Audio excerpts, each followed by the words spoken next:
Dinkesta menyapa, Wong Tulung Agung, sehat pasti bisa. Halo Sobat Sehat Wong Tulung Agung, Assalamualaikum warahmatullahi wabarakatuh. Kembali dengan podcast Dinkesta Menyapa bersama saya Nika Anggriani. Siang ini Selasa 14 November 2023 kita akan bersama dalam acara podcast Dinkesta Menyapa episode ke-89. Nah, kali ini topik yang akan kita angkat adalah tentang buah yang lagi trending nih. Kira-kira apa ya buahnya? Nah, hari ini kita akan bahas tentang buah semangka. Sobat Sehat yang ingin mengajukan pertanyaan bisa melalui live YouTube Dinkesta TV, dan Dinkesta Menyapa juga disiarkan langsung di 90,1 Lembaga Penyiaran Publik Lokal Radio Guyub Rukun FM Tulungagung. Telah hadir bersama kita di sini ada Ibu Bekti Krisdiana, SST MGZ. Beliau ini adalah nutrisionis dari Dinas Kesehatan Kabupaten Tulungagung. Assalamualaikum Ibu Bekti. Waalaikumsalam warahmatullahi wabarakatuh. Apa kabar Bu Bekti hari ini? Alhamdulillah sehat, luar biasa dan penuh semangat. Alhamdulillah. Mungkin Bu Bekti mau menyapa Sobat Sehat yang ada di rumah, monggo. Oke, Assalamualaikum warahmatullahi wabarakatuh. Selamat siang Sobat Sehat semuanya yang ada di rumah. Semoga siang hari ini masih tetap semangat, selalu sehat dan dalam lindungan Tuhan Yang Maha Esa. Semangat! Oke, terima kasih Bu Bekti. Nah, Sobat Sehat Wong Tulungagung, akhir-akhir ini sedang trending nih ikon potongan buah semangka.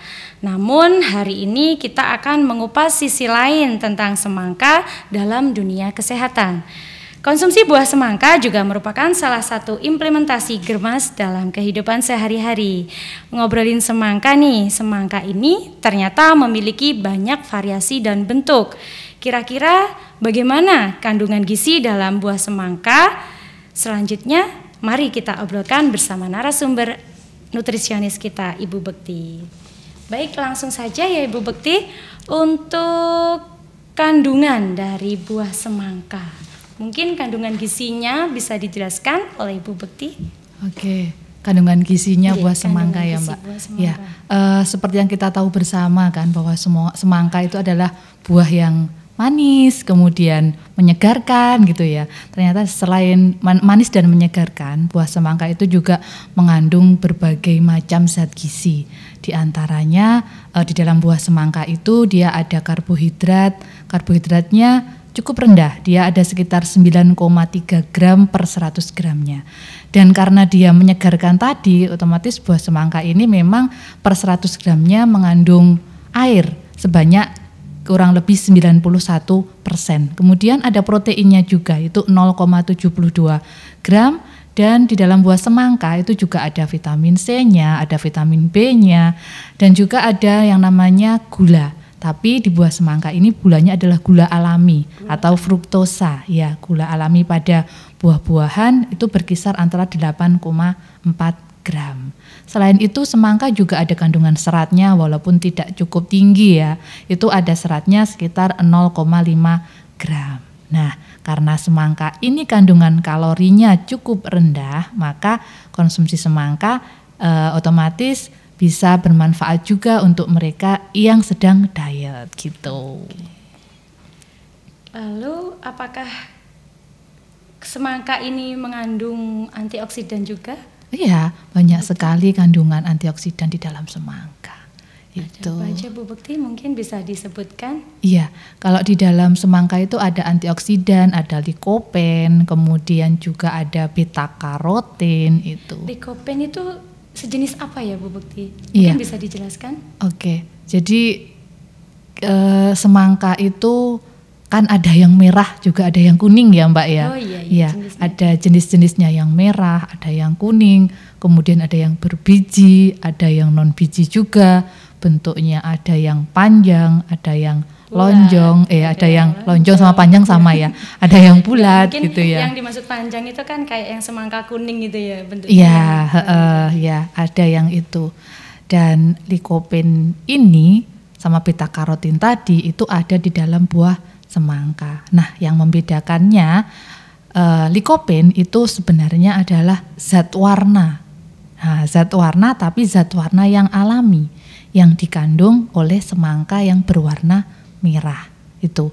Kemudian antioksidan beta karotin itu terkandung di dalam buah semangka yang berwarna kuning. Ya, untuk manfaatnya, jadi likopen ini adalah salah satu antioksidan kuat sehingga dia nanti otomatis akan anti aging gitu ya, anti penuaan dini gitu ya. Yang gitu. bisa bikin glowing. Yang gitu bisa bikin secara glowing. alami. Iya, secara alami karena antioksidannya cukup tinggi. Selain itu, antioksidan yang tinggi pada semangka karena kandungan likopennya ini itu nanti juga akan menangkal radikal bebas sehingga bisa mencegah penyakit jantung ataupun penyakit kardiovaskuler yang lainnya.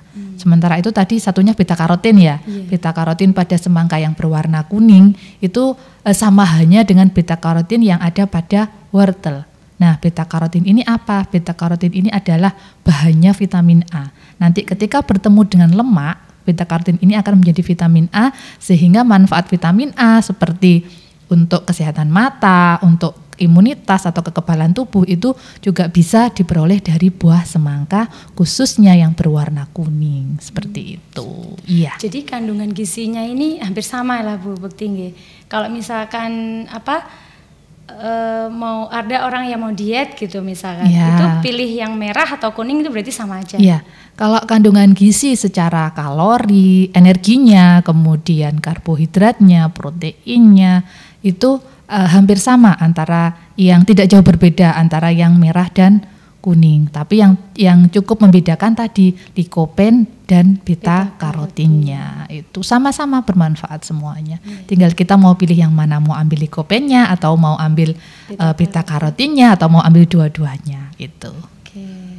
Bisa bikin glowing nih ya dua-duanya. Baik yang warna merah maupun kuning ini manfaatnya ya ada manfaatnya sendiri-sendiri. Oke. Lanjut nih ya Bu Bekti. Kalau untuk ibu hamil dan balita, kira-kira boleh nggak sih sering-sering makan buah semangka? Karena ini kan ya cuacanya lagi panas ya. Kira-kira, seger gitu ya Pak ya. Kayaknya makan buah semangka itu seger banget gitu ya. Iya. Kenapa menyegarkan? Karena kandungan airnya dia kan cukup tinggi. Ya.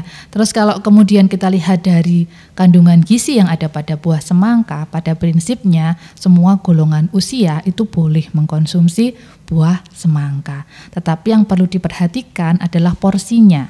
Ya, untuk balita itu porsi buah dalam satu hari itu adalah 3 porsi. Sementara untuk ibu hamil itu kurang lebih 4 porsi.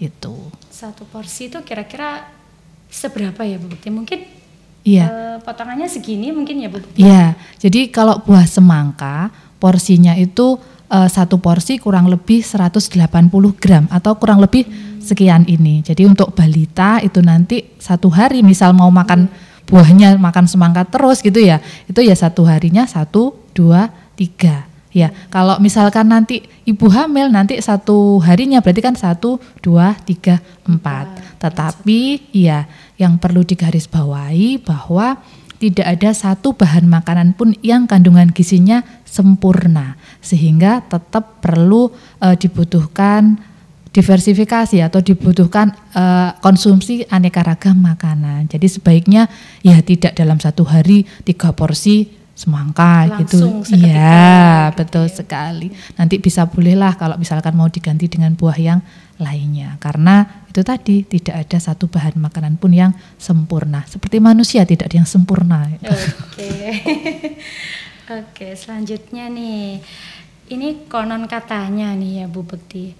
Buah semangka ini bisa bikin batuk gitu ya katanya. Itu apa benar ya Bu Bekti? Oh gitu ya. Ya sih kadang kan di masyarakat itu anak-anak jangan banyak-banyak nanti batuk gitu ya. Jangan banyak-banyak nanti bisa batuk. Nah gini, di dalam semangka itu juga ada zat yang namanya asam sitrat. Asam sitrat. Iya. Asam sitrat itu apa ya? Asam sitrat itu dia salah satu jenis zat gizi sebenarnya, tetapi asam sitrat ini bisa merangsang produksi lendir di tenggorokan. Sehingga ketika konsumsinya berlebihan dan produksi lendir ini berlebihan nanti bisa ya menimbulkan tenggorokannya bisa gatel, betul gitu efek ya. sampingnya batuk. Selain itu sebenarnya bahan makanan itu, semua bahan makanan itu sebenarnya punya kandungan alergi ya. Jadi ada bisa jadi ada orang yang ternyata alergi konsumsi semangka. Nah, efek sampingnya salah satunya bisa menjadi batuk. Tapi untuk alergi sebaiknya memang harus diperiksakan. Jadi alerginya spesifik terhadap bahan makanan mungkin ataukah terhadap alergen yang lainnya gitu. Seperti itu ya. Oke, untuk selanjutnya nih Bu Bekti, makan buah semangka itu apa bisa bikin pusing ya jika terlalu berlebihan? Oh gitu ya. Misalkan nih karena cuacanya panas nih kan ya, sekali makan dia habis 3, 4 porsi gitu. Iya, oke. Sebenarnya gini ya Mbak, kalau kita menyampaikan konsumsi berlebihan, semangka itu kan salah satu bahan makanan yang tinggi air. Ya, jadi saya rasa setiap kita kalau konsumsi semangka itu kayaknya kalau terlalu berlebihan juga tidak mungkin. Karena apa? Karena kalau kita konsumsi air yang banyak, itu kan pasti menimbulkan efek apa? Kenyang kan ya. Nah, otomatis karena airnya yang tinggi itu tadi, sehingga kemungkinan kalau berlebihan saya rasa tidak akan terlalu berlebihan karena pasti ada efek kenyang tadi. Kemudian pusing ya tadi ya, pusing ya. Apakah kalau terlalu banyak itu apa bikin pusing gitu kan? Yeah. Karena kadang di masyarakat itu kan ada ya Bu Bekti yang jangan banyak-banyak makan semangka, nanti bisa bikin pusing, gerai mumet gitu ya. Ini bukan karena pusing akhir bulan gitu ya Mbak ya. Beda ya. Beda ya Bu Bekti. Oke, iya. Gini, jadi kita membicarakan lagi terkait dengan kandungan gizi yang ada di dalam buah semangka. Salah satu zat gizi lain yang seperti yang sudah saya sebutkan tadi, bahwa di dalam semangka itu ada yang namanya citrulline. Citrulline itu apa ya Bu? Citrulline itu adalah salah satu jenis asam amino. Asam amino yang mana nanti citrulline itu ini akan dapat menyebabkan berpengaruh terhadap pelebaran pembuluh darah. Nah, inilah yang nanti akan berefek pada penurunan tekanan darah. Sehingga untuk orang-orang yang tekanan darahnya cukup rendah, nah jika konsumsi berlebihan, maka nanti tekanan darahnya bisa menjadi rendah tadi ya. Nah, salah satu efek samping dari tekanan darah yang rendah itu adalah salah satunya nanti gejalanya bisa menimbulkan pusing tadi. Kira-kira nih Bu Bekti, orang dengan sakit apa aja ya yang mungkin perlu pembatasan untuk makan buah semangka ini? Bisa dijelaskan mungkin? Oke, sakit ya ini ya. Sakit apa saja kira-kira? Misalkan orang sakit lambung nih, boleh nggak sih makan buah semangka gitu ya. Oke, buah semangka seperti yang sudah saya sampaikan, beberapa hal yang dapat menimbulkan gejala seperti batuk tadi ya. Jadi ada asam sitrat yang dia bisa meningkatkan lendir. Otomatis kalau yang posisinya sedang batuk, sebaiknya mungkin membatasi atau bahkan mungkin menghindari dulu konsumsi semangka. Iya. Kemudian tadi yang tekanan darahnya cukup rendah, ini juga tidak berlebihan sehingga bisa menimbulkan efek dari tekanan darah yang rendah itu tadi. Walaupun tadi dia bisa glowing karena likopen yang ada dalam kandungan buah semangka. Buah semangka. Padahal biasanya kalau likopen itu dari buah tomat ya Mbak ya. Iya, biasanya kalau likopen dalam tomat itu kan aktifnya itu harus melalui proses pemanasan dulu. Seperti itu. Jadi tomat itu kandungan likopennya juga tinggi, tetapi ternyata masih lebih tinggi semangka. Kalau semangka itu bisa langsung gitu ya. maksudnya Jadi kalau sudah aktif? Betul sekali. Jadi likopen yang ada pada semangka itu dia sudah langsung aktif. Berbeda dengan yang ada pada tomat. Ya, jadi tomat itu harus diaktifkan dulu melalui proses pemanasan.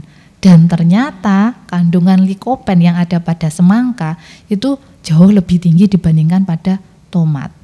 Kalau di semangka itu ya rata-rata berapa ya, 2 sampai 7 mg per 100 gramnya. Tapi pada tomat itu maksimal 3, sekian gram gitu untuk kandungan likopennya. gitu. Pantesan kalau orang zaman dulu itu kan kalau mau konsumsi tomat itu harus dikasih air hangat dulu gitu ya Bukti ya. Iya, betul sekali. Ternyata tujuannya seperti itu. Iya.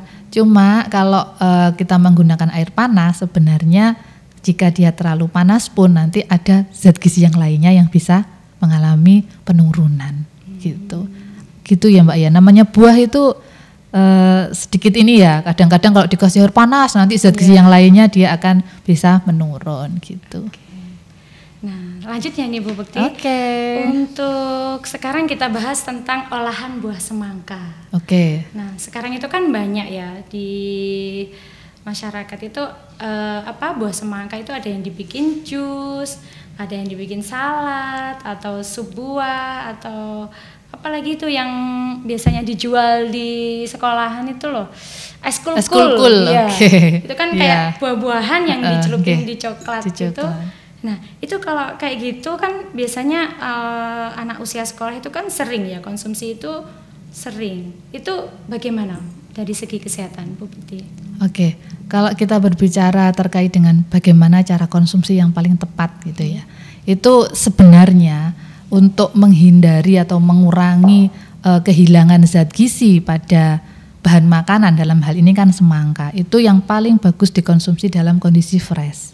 Jadi buah semangka seperti ini itu sebaiknya ketika dibuka dia langsung segera dikonsumsi, ya segera dimakan, betul. Kemudian ketika dibuat jus gitu ya, ketika dibuat jus tanpa tambahan bahan yang lain, ya itu harus segera diminum. Karena kalau tidak diminum dia akan terpapar dengan oksigen, dengan udara. Nah ini nanti akan bisa menurunkan kandungan zat gizinya. Apalagi seandainya kita beli jus, itu kan kemungkinan ada tambahan gulanya. Kadang masih ditambah dengan susu. Betul, iya. Itu berarti menambah kandungan zat gula. Iya, Nanti kalau jusnya ditambah dengan gula, ditambah susu kental manis, itu nanti otomatis bisa menambah kadar gula yang ada di dalam jus. Itu nanti efeknya tentu juga bisa meningkatkan kadar gula darah. Walaupun tadi saya sampaikan sebenarnya cuma 8,4 loh kandungan gula alaminya, tapi ketika ditambah gula buatan, nah itu menjadi lebih. Itu juga kan nanti dicelupin ke coklat, terus akhirnya dia tambah manis. Ada tambah manisnya. Kemudian sop buah, es buah, salad, kan tambahannya banyak banget. Iya, ada sirupnya gitu ya Pak ya. Masih ditambah mayones, masih ada susunya juga. Iya. Itu kira-kira tambah berapa kalori kalau misalkan dijumlahkan? Kalau kita menyampaikan berapa kalori tambahnya ya, ini kita kembali kepada maksimal konsumsi gula untuk orang dewasa. Jadi untuk orang dewasa itu konsumsi gula itu maksimal 2 sendok makan. 2 sendok makan itu tidak hanya berasal dari gula yang ditambahkan untuk minuman. Terkadang kita lupa, cuma 2 sendok makan, berarti nanti aku pagi minum teh sama 1 sendok makan. Kemudian 1 sendok makan gula gitu ya. Sore minum lagi sama 1 sendok makan gula. Dia lupa bahwa di tengah-tengah ini dia juga minum es buah yang ada semangkanya ya. Kemudian dia juga nasi. Kemudian dia ini tadi salad ya. Salad itu juga ada tambahan gulanya. Semangka yang dimasukkan ke dalam sop buah, ke dalam kemudian es buah, ke dalam salad itu sebenarnya kan tetap menjadi semangka. Tidak akan berubah menjadi bahan makanan yang lainnya. Tetapi yang perlu diperhatikan tambahan-tambahannya tadi, sehingga yang sebenarnya kandungan gula pada semangka ini tidak tinggi berubah menjadi tinggi karena ada tambahan gulanya, ada tambahan susunya. Kemudian tadi es kulkul ya. Es kulkul itu kan semangkanya dibekukan dulu ya. Setelah itu akan ditambahkan coklat, kadang ditambah lagi taburan mises topping-topping yang lainnya. Nah sebenarnya saya sampaikan di awal tadi, yang paling baik adalah konsumsi dalam bentuk fresh, karena ketika dimasukkan kulkas kemudian nanti kan untuk sampai dikonsumsi itu kan dimasukkan box lagi itu ya, biasanya ya box yang putih itu ya, itu dimasukkan ke sana. Nah, proses ini nanti akan bisa mengurangi kandungan gizi yang ada di dalam semangka. Walaupun ada zat gizi lain yang bertambah tadi, gulanya tadi pada coklat, dan kita kan juga tidak tahu ya kualitas coklat yang digunakan. Apakah coklatnya ditambahkan gula atau tidak? Nah, itu kan yang kita juga tidak bisa tahu sampai sana. Padahal nih kalau anak usia sekolah itu kan asumsinya, oh ya aku germas nih makan buah gitu ya. Tapi ternyata pada makanan-makanan yang disajikan kayak tadi itu ada jus, salad atau es kulkum itu ternyata tambahan sudah ada tambahannya. Iya. Gitu ya. Jadi sebenarnya kalaupun nanti jus kemudian salad ini adalah sebenarnya kan salah satu cara kita untuk bisa mengkonsumsi buah-buahan. Tapi yang perlu diperhatikan tadi penambahan gulanya, penambahan susunya, penambahan zat-zat lainnya yang justru berdampak kurang baik terhadap kesehatan. Tadi perlu diperhatikan juga kalau orang dewasa maksimal 2 sendok makan itu. Jadi kalau mau konsumsi setiap hari gitu ya, otomatis kita perlu mengurangi asupan gula dari makanan yang lainnya itu, sehingga manfaat dari semangkanya ini tetap bisa kita ambil tanpa memberikan hal-hal negatif lainnya seperti tadi asupan gulanya menjadi meningkat gitu. Oke. Baik, bahas tentang gula nih ya. Kira-kira nih orang dengan penyakit gula darahnya tinggi atau diabetes itu kira-kira boleh atau tidak ya Bu Bekti konsumsi buah semangka gitu ya. Diabetes mellitus itu otomatis ada gangguan terhadap gula ya, terhadap ini metabolismenya glukosa. Untuk bahan makanan yang dikaitkan dengan diabetes mellitus itu biasanya nanti ada yang namanya indeks glikemik bahan makanan. Indeks glikemik itu apa? Indeks glikemik itu adalah kecepatan suatu bahan makanan untuk dapat meningkatkan kadar gula yang ada di dalam darah. Nah, indeks glikemik ini ada rentangnya. Jadi ketika indeks glikemik makanan itu kurang dari 55 itu nanti dalam kategori rendah. Tapi antara 56 sampai dengan 69 itu kategorinya sedang. Di atas 70 lebih dari sama dengan 70 itu kategorinya tinggi. Nah, berbagai berita ya yang kemarin sempat saya baca di media sosial itu banyak menyampaikan bahwa kadar indeks glikemik pada semangka itu sekitar 76. Artinya berarti dari berita tersebut boleh ya Bu Bekti berarti. Berita tersebut kan berarti menyatakan bahwa indeks glikemik semangka itu cukup tinggi ya kalau dari yang sudah beredar di media sosial. Tetapi kemarin saya sempat menemukan di ini penelitian terbaru yang disampaikan melalui International Table of Glycemic Index dan Glycemic Load Value 2021. Ini menyatakan bahwa rata-rata indeks glikemik pada semangka itu adalah 50. Ya. Itu penelitian yang terbaru. Ya, penelitian terbaru itu menyatakan seperti itu. Otomatis artinya bahwa indeks glikemik pada buah semangka itu dalam kategori yang rendah. Ya, karena kurang dari 55. Nah, boleh dikonsumsi. Ya, boleh. Sementara itu, ini masih ada lagi lanjutannya. Masih ada. Iya, masih ada lanjutannya. Selain indeks glikemik itu ada yang namanya beban glikemik. Nah, beban glikemik pada bahan makanan itu merupakan nilai yang menunjukkan respon dari glukosa darah setelah mengkonsumsi satu porsi makanan yang mengandung karbohidrat. Jadi ada kaitannya dengan karbohidrat. Ya. Jadi tadi kan satu porsinya itu 180 gram ya, sekitar satu potong ini ya. Nah, itu nanti ketika dikonsumsi itu nanti dia akan menunjukkan respon gula darahnya seperti apa. Nah, beban glikemik pada semangka itu sebesar 4,4 gram. Nah, ini jika kita masukkan ke dalam klasifikasinya, beban glikemik ini termasuk dalam beban glikemik yang rendah gitu.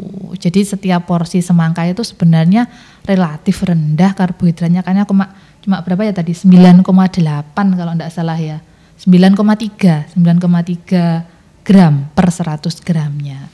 Jadi ketika kita mengkonsumsi buah semangka itu tidak akan berdampak besar pada kadar gula darah selama dalam porsi yang ditentukan. Kira-kira seberapa ya Bu Bekti kalau untuk penderita diabetes ini porsinya untuk diabetes? Kalau untuk penyandang diabetes Mbak, itu harus kita hitung per individu. Jadi per individu itu harus dihitung berapa kebutuhan kalorinya, karbohidratnya, proteinnya, kemudian kebutuhan lemaknya. Nanti dari sana baru kita terjemahkan ke bahan makanan. Ya, kalau secara umum tadi paling tidak untuk buah itu kan maksimal 4 porsi untuk orang yang sehat. Ya, 4 porsi, per porsinya 180 gram itu. Tapi ya kalau nanti berlebihan seperti yang saya sampaikan tadi, ada beberapa hal yang perlu kita perhatikan gitu. Oke. Berarti kesimpulannya penderita diabetes itu boleh ya? Ya, boleh dalam batas sesuai dengan kebutuhannya dia dalam sehari-hari gitu. Nah, ini saya juga mau tanya nih. Kadang itu di masyarakat itu kan ada gini, Bu Bekti.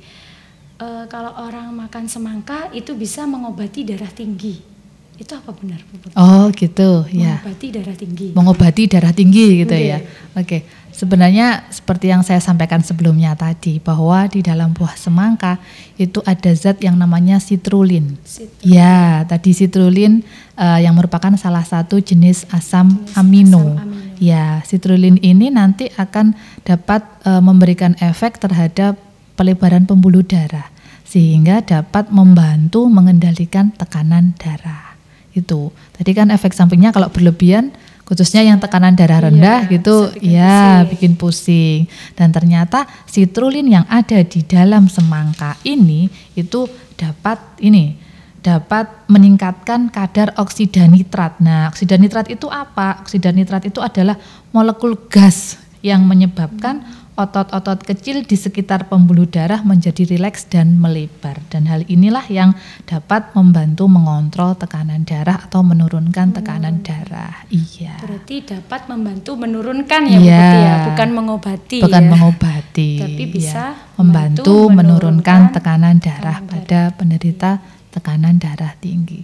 Sekali lagi dalam porsi yang seharusnya. Porsi yang seharusnya. Oke. Nah, terakhir nih Bu Bekti.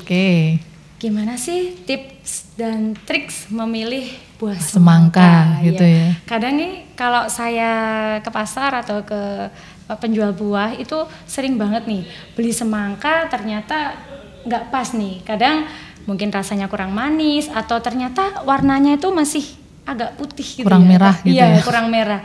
Ada putih-putihnya gitu. Oke. Mungkin bisa dijelaskan? Tips dan trik memilih buah semangka, karena kan kita tidak bisa melihat dalamnya ya Mbak ya, kelihatan luarnya saja. Yang pertama tips dan trik dari saya bahwa apabila memilih semangka, silahkan memilih semangka yang bukan baru dipetik.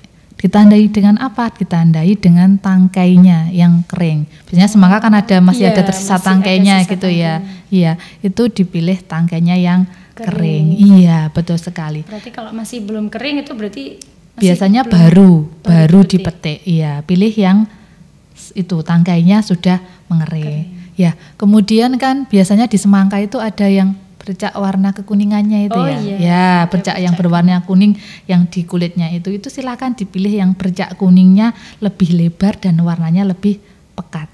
Itu lebih lebar ya? Ya, lebih lebar dan lebih pekat. Di mana? Di area, biasanya di area kulitnya. Ya, itu kan ada kuning-kuningnya, ada semburat kuning gitu ya. Itu silahkan dipilih yang warnanya bercak kuningnya itu lebih lebar dan warnanya lebih pekat. Iya. Itu menandakan apa, Bu? Itu menandakan bahwa dia tidak dipetik dalam tidak dipetik muda gitu. Berarti dia sudah siap untuk dipetik. Iya, itu tadi. Kemudian biasanya kalau kita memilih semangka kan kita pukul ya, puk gitu ya. Ada suara puk. Nah, itu biasanya semangka yang matang sempurna ketika dipuk-puk itu akan mengeluarkan suara yang berat dan penuh saat diketuk puk-puk gitu ya. Itu kan beda kan suaranya. Nah, kalau suaranya nyaring, nah itu biasanya semangkanya itu ya dipetik ketika semangkanya itu belum masak. Belum masak. Terus ini saya juga baru tahu ternyata semangka itu ada yang semangka jantan dan juga semangka betina. Waduh. Kayak ayam nih ya. Ada jantan, ada betina. Bedanya apa nih Bu Bekti? Iya. Kalau semangka jantan itu bentuknya itu, kalau semangka itu kan banyak kanan bulat gitu ya. Ya, yang bulat itu adalah semangka yang betina dan itu cenderung lebih manis. Iya. Kalau yang agak lonjong, nah itu adalah semangka yang jantan tadi, tapi biasanya itu lebih banyak airnya. Nah, jadi bedanya kalau yang bulat itu lebih manis, yang sedikit lonjong, ya itu lebih banyak airnya. Iya. Dan trik saya yang terakhir, lebih baik membeli semangka pada pedagang buah langganan Anda. Biasanya kalau kita sudah langganan, kita sudah kenal gitu kan, nanti akan dipilihkan yang baik. Itu yang paling jitu itu yang terakhir itu kayaknya ya Mbak. Membeli di pedagang yang sudah menjadi langganan Anda itu. Baik. Terima kasih Bu Bekti. Tadi kita sudah membahas tentang kandungan dari buah semangka, manfaatnya, terus jenis-jenis semangka, sampai ke tips dan trik memilih buah semangka. Oke. Nah, di sini Sobat Sehat saya bisa simpulkan bahwa ternyata buah semangka itu kaya manfaat, asalkan dikonsumsi dengan benar dan tidak dikonsumsi secara berlebihan. Misalkan tadi sehari sampai lebih dari 4 atau 5 porsi gitu ya Bu Bekti. Nah, semangka juga mengandung antioksidan yang bagus untuk kesehatan atau kekebalan tubuh. Tadi ada kandungan lycopene pada semangka yang warna merah dan ada kandungan beta karotin pada semangka yang berwarna kuning. Namun untuk Sobat Sehat yang lagi batuk itu tidak diperkenankan atau perlu membatasi konsumsi buah semangka ya, karena justru bisa tambah ini ya Bu Bekti ya, tambah batuknya tambah parah nanti ya. Nah, selanjutnya untuk olahan buah semangka tadi ada salad, es buah atau sup buah, ada jus, ada lagi es kulkul. Itu juga apabila dia ditambahkan dengan bahan pemanis ya kayak gula atau coklat atau susu, keju, itu juga kurang bagus ya untuk kesehatan tubuh. Apalagi bila dia dikonsumsi berlebihan sering atau dikonsumsi berlebihan atau sering. Konsumsi buah yang ditambah gula nanti akhirnya bisa menyebabkan peningkatan gula darah yang berlebihan juga. Ingat, wong Tulungagung sehat, kurangi gulamu dan banyakin senyum manismu. Terima kasih kami sampaikan kepada Ibu Bekti Krisdiana yang telah berkenan meluangkan waktunya untuk berbagi ilmu dan sharing nih ya hari ini tentang buah semangka. Semoga apa yang sudah kita sampaikan hari ini bermanfaat bagi Sobat Sehat semua. Jangan lupa like, komen, dan subscribe. Wong Tulungagung sehat pasti bisa. Wassalamualaikum warahmatullahi wabarakatuh.